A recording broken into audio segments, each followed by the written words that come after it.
Welcome to the first Sunday of 2025. You guys excited? Generally, this is a time of year people, they make goals and, routines and resolutions, whatever you want to call them. And generally, people are doing these for good habits, good things that they want to implement into their life, right? People aren't making, routines and wanting to build habits on becoming a smoker or, gaining weight, right? These are generally good things. However, it's important that we don't lose sight of the ultimate mission at hand. How many people know that we all have a mission to accomplish while here on earth? In the military, a lot of times when you do a mission, there will be a priority placed on that mission. This could look at time as priority. An example of this is insert time on target this time, wreak as much havoc as you can, and be off target by this time. Another example is mission has priority, which essentially is do whatever it takes to accomplish the mission.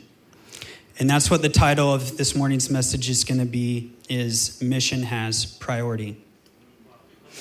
Jesus tasked his disciples with a mission in Matthew 28. I'm going to start reading in verse 19. Jesus was speaking to his disciples. He says, "Go therefore and make disciples of all the nations, baptizing them in the name of the Father, the Son, and the Holy Spirit, teaching them to observe all that I commanded you. And lo, I am with you always, even to the end of the age." So notice first, Jesus is talking to men who have already undergone a discipleship process. Okay? They are disciples. And now he tasks them with a mission of making more. Essentially, he says, go bear fruit. The Webster Dictionary defines commission as an instruction, command, or duty given. So he commands them with this task, right? And then he says an interesting phrase. He says, "And lo, I am with you always." Pay attention to the fact that he doesn't say anything about whether it will be easy or not. But in my personal experience of life and serving God, it's generally been associated with a high degree of suffering. But the ironic thing is that the suffering is always worth it. What I'm not talking about is the consequences of our own stupid decisions. What I'm talking about specifically today is suffering for obeying God. Persecution. We have a sign on the wall right here. It says, "Every believer, a disciple maker." We all have the same mission, to bear fruit, to make disciples. However, before we have to go through a discipleship process. So this morning, I want to have a conversation of what this might look like, because the mission, although is the same for both you and I, how we go about it is just going to be different. We all have different gifts, different abilities. We're in different fields of work. And so how I go about the same mission as you do will look differently, and the same vice versa. We're going to break this down into 3 different phases: the call, the training, and the mission. Phase 1, the call. This generally will look like an opportunity where God presents a mission that is specifically tailored to you. In Luke 2, verse 49, Mary and Joseph, they're looking for Jesus, and they come and they find him teaching the temple. And Jesus, he looks up at them and he says, "Why did you seek me? Did you not know I must be about my Father's business?" You see how confident Jesus was as a young man in the mission on his life? Now let's look at the story of the rich young ruler in Mark 10. This man, he comes to Jesus and he says, "What must I do to inherit eternal life?" And Jesus, he goes through this list of all these things, these commands. And the guy's like, "I've done all that. Look at what I've done," essentially. And then Jesus saves this one thing for last. He says, "Sell everything you have and follow me." And he goes away sorrowful because he couldn't do it. Actually, he could. He just chose not to. I wonder, what did this guy miss out on by not taking hold of that opportunity? Because in the verse, it says that he would have his reward in heaven. Maybe not on earth. Look at how a lot of the lives of the disciples ended. But the thing is, what if he did give up this? Because it's not like the guy had nothing going for him. He seemed like a pretty successful dude, at least monetarily, right? There was sacrifice required. But ultimately, when Jesus presented this opportunity to him, he chose to reject it. You see how confident that Jesus was in the call in his life. God is presenting some of us opportunities, but we're saying no because we're afraid to go through the process of pain. Yeah, so good. You see, the mission is to bear fruit, but what opportunity is God presenting to you in the Father's business? I can think of a time in my life that was a very pivotal moment where I really believe God called me to do something very specific. But I had the opportunity to say no when I hit resistance. I was in high school. I just moved from Tri-Cities down to Tennessee. I believe I was 17. And all I wanted to do was graduate school and move back to Tri-Cities and be a hunting and fishing guide. Great plan, hunt and fish the rest of my life, not worry about anything else. And so it's lunchtime. I'm in the chow hall. The cafeteria, bell rings for us to go back to class. And there's this Marine Corps recruiter with his little table set up and his trinkets. And he's standing there in his dress blues and he's all yoked and tattoos and no one's talking to him. And I catch his eye, he catches my eye and he does one of these and I'm like, no. And he's like, hey kid, come here. I'm like, no man, that's not for me. I had zero desire to join the military, by the way. He's like, hey, kid, come here. I keep walking away. I'm like, no, man, that's not for me. And then he's like, no, you come here now. Literally, the hallway stops. I'm like, okay. This guy's going to chase me down. I don't know what he's going to do. So I go up to him, and I'm like, I'm getting frustrated because he's poking holes in my plan. And I thought I had it all figured out. And what's even more frustrating is it's not like he's even trying to recruit me. He's just making me realize my plan is trash. And so I am a Christian at the time. I go home after that encounter, and I'm about to get into the Word. This exact Bible right here. It's covered in duct tape. I was a kid. Give me a break. And right before getting into it, I pray this prayer. I say, God, if this is something that you want me to do, give me the desire to do it because I just don't have it right now. Nothing elaborate, just a simple and honest prayer. I was reading Philippians at the time, and I get to chapter 2, verse 13, and a picture of the exact verse should be behind me. This is exactly what I'm looking at. For God is working in you, giving you the desire to obey him and the power to do what pleases him. And I said, okay, I shut that Bible. And from that moment, my heart shifted. My desire shifted. And I was equipped with the power to do what God was calling me to do because I said yes. It took me 2 years. I got denied 3 times from the military. I got told I would never be able to join any branch of service. I got mocked. I got laughed out of a recruiter's office. They said, what are you going to do now? And I said, I'm still going to join. I'll move to the West Coast, I was confident. And in these 2 years, so all I wanted to do was be a special operator. I had zero interest in anything else in the military. But I couldn't even get in the military, let alone a top secret clearance. So I met with all this resistance, all this rejection. No, everyone telling me no. So I have all the voices and the people that I can see here. My own friends and family told me, well, no one even makes it special operations anyways. How are you, And so I'm hearing all this doubt. But in my spirit, I knew that this is something that God called me to do. Throughout the time of those 2 years, while I was going through the process trying to get in, I was training, I was preparing. I was running, swimming, lifting, rucking, preparing and working on a farm until eventually I got a call and I got to go. There was, right before I graduated high school, they gave us this sheet of paper and they said, write where you see yourself in 10 years. And on that paper, I wrote verbatim, in 10 years, I will be a scout sniper in Marine Special Operations Command as a raider. And I remember 10 years later, I look back, that's exactly where I was to the T. And God gave me so many other words throughout this process of grinding and just like, what am I even holding on to other than just his word? And he gave me so many other words. 2 Timothy 2:10 is the verse I stood on my whole time in the military, which was 10 years.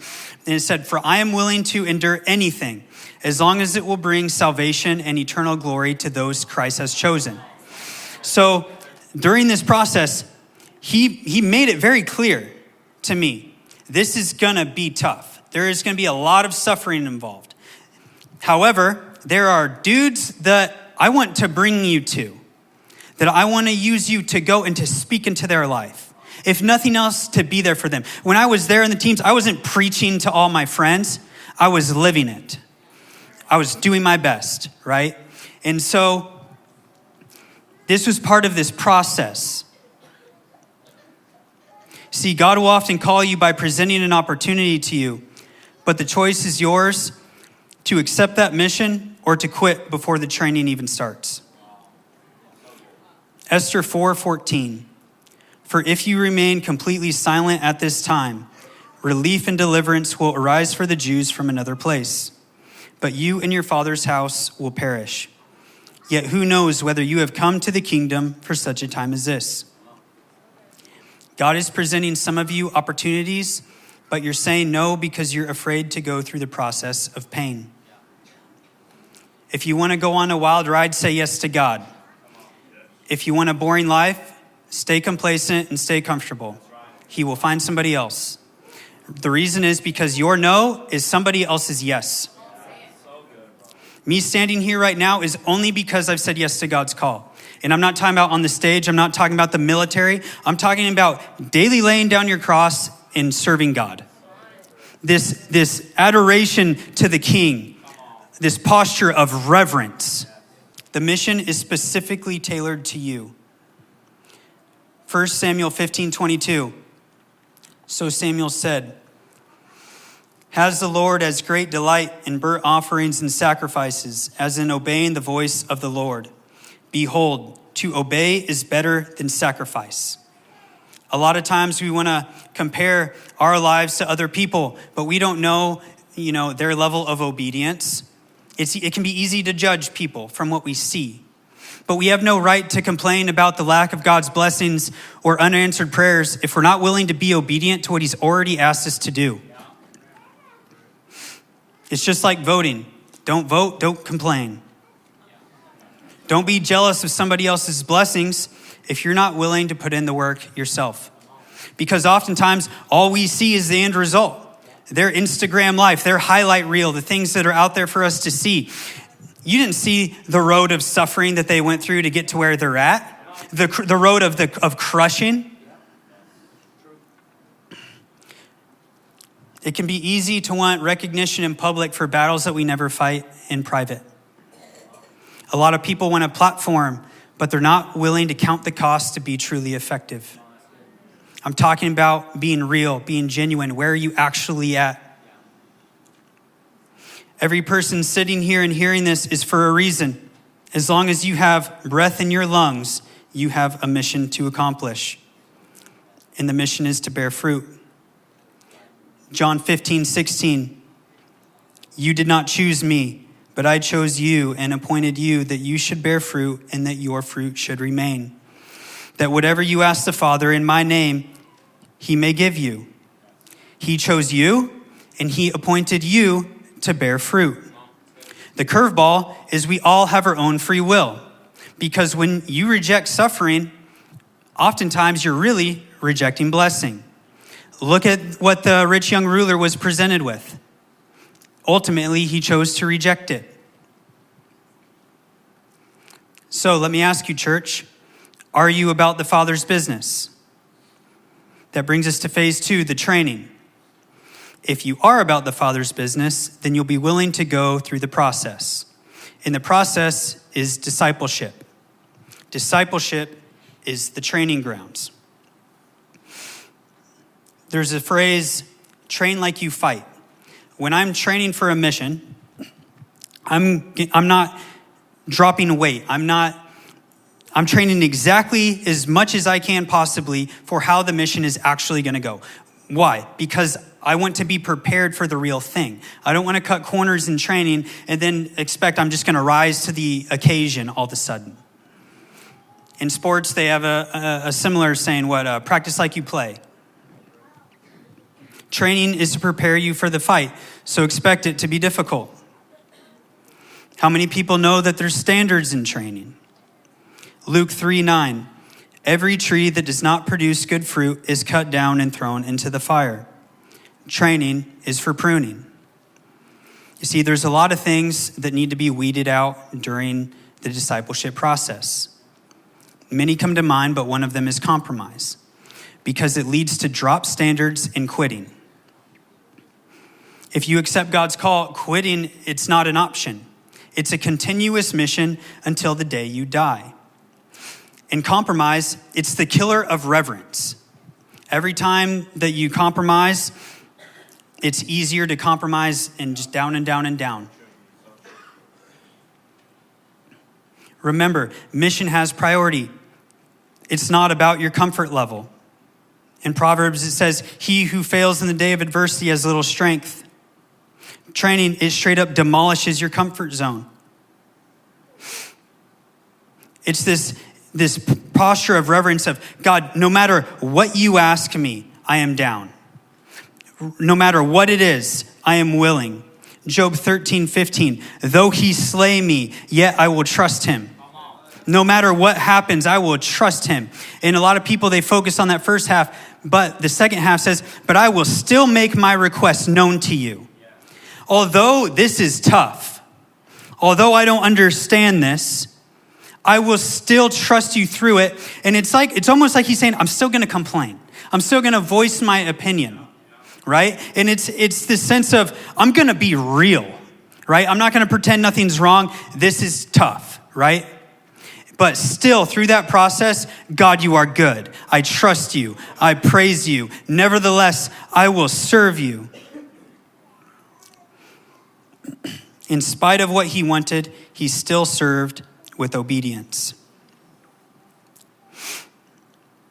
How many people know that you have instructors in training? When I was going through assessment and selection to be a special operator, we started with about 240 some dudes in my selection class.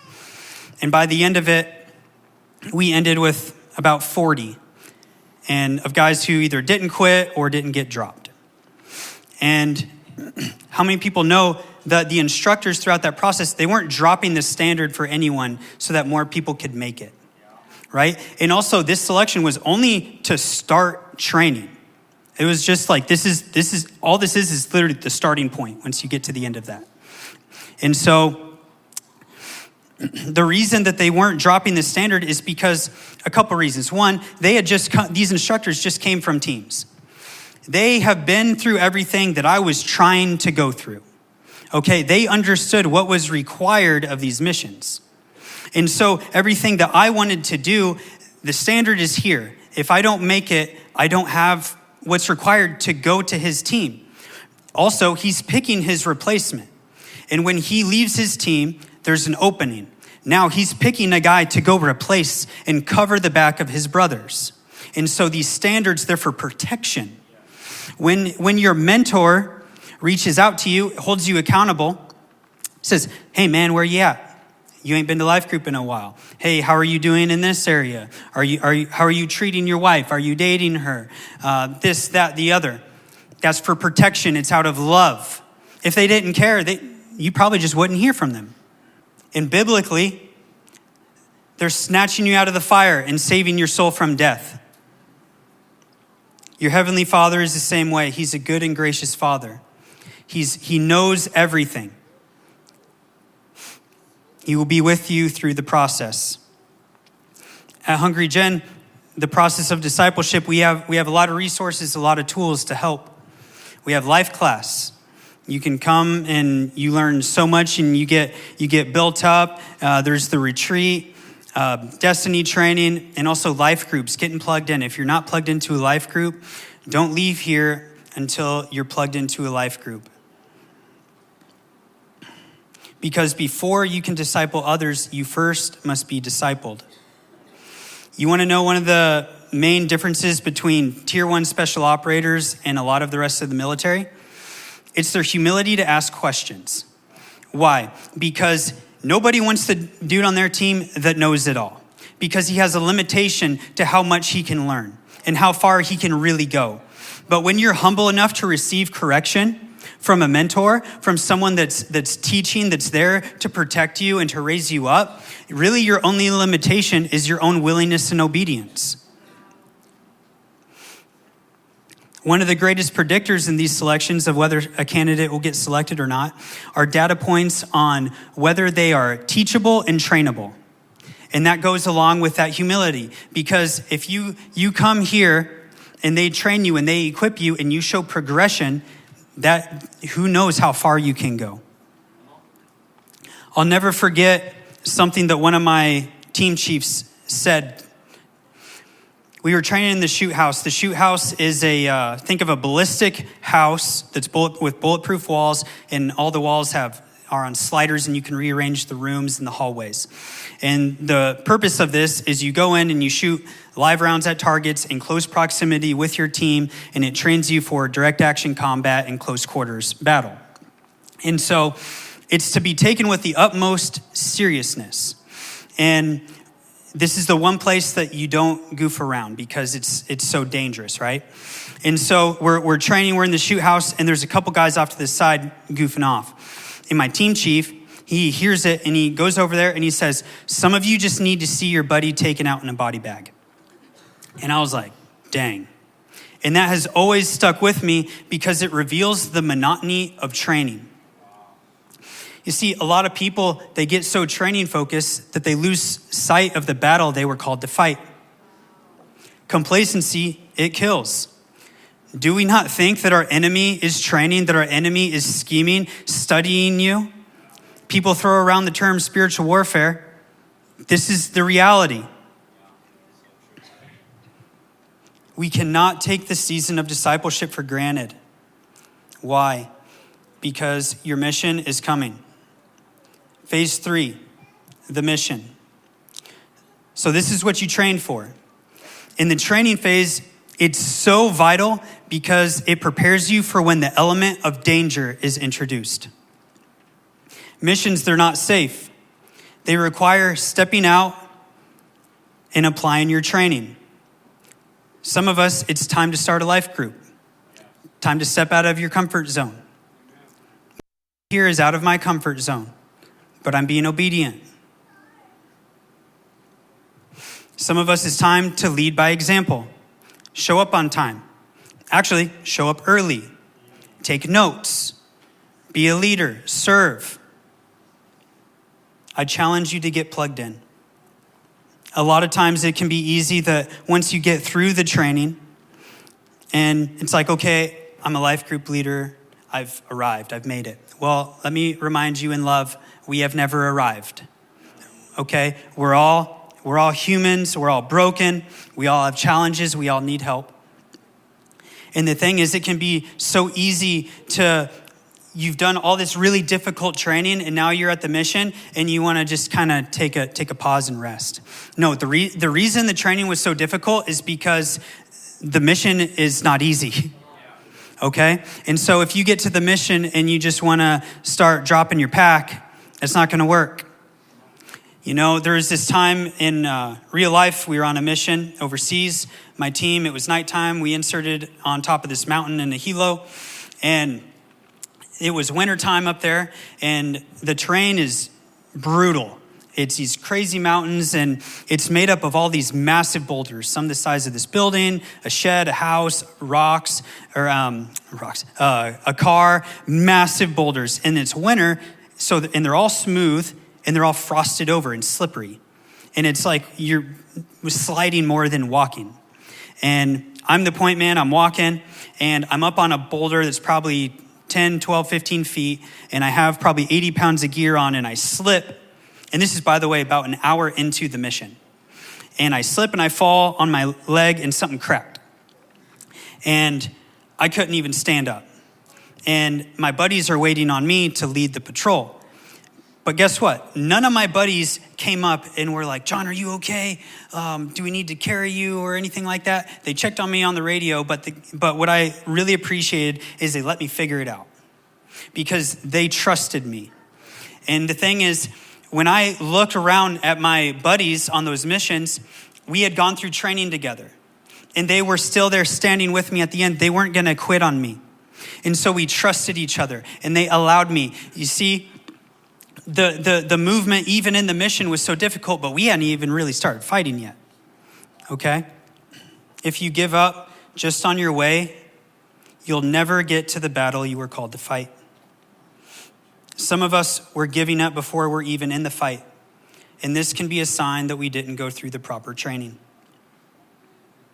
John 4:35 talks about the harvest being ready. There's people out there that are waiting for us. Hebrews 5:7-8. In the days of his flesh, he offered up both prayers and supplications with loud crying and tears to the one able to save him from death. And he was heard because of his piety. Although he was a son, he learned obedience from the things which he suffered. It's interesting how this encounter happened in a garden.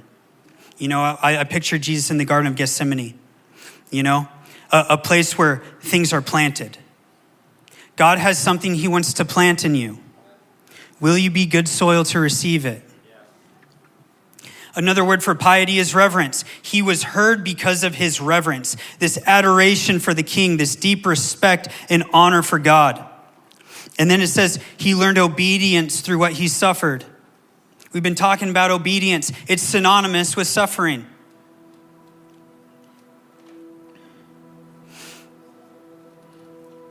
Obedience was learned through a process of suffering. I don't mean to scare you away.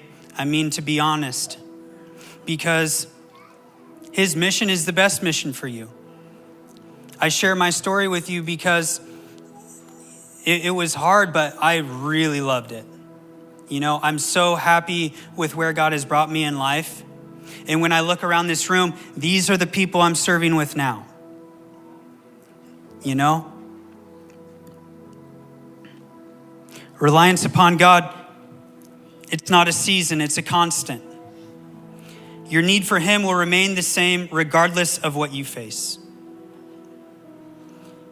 Look at how a lot of the disciples' lives ended. My desire is to shaken the body of Christ right now. Biblically, the disciples, their lives did not end in an easy manner.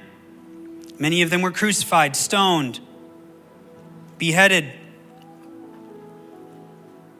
But this is reverence. Nevertheless, Lord, I will serve you. What is God presenting to you? Is there something that you feel that he's placing on your heart?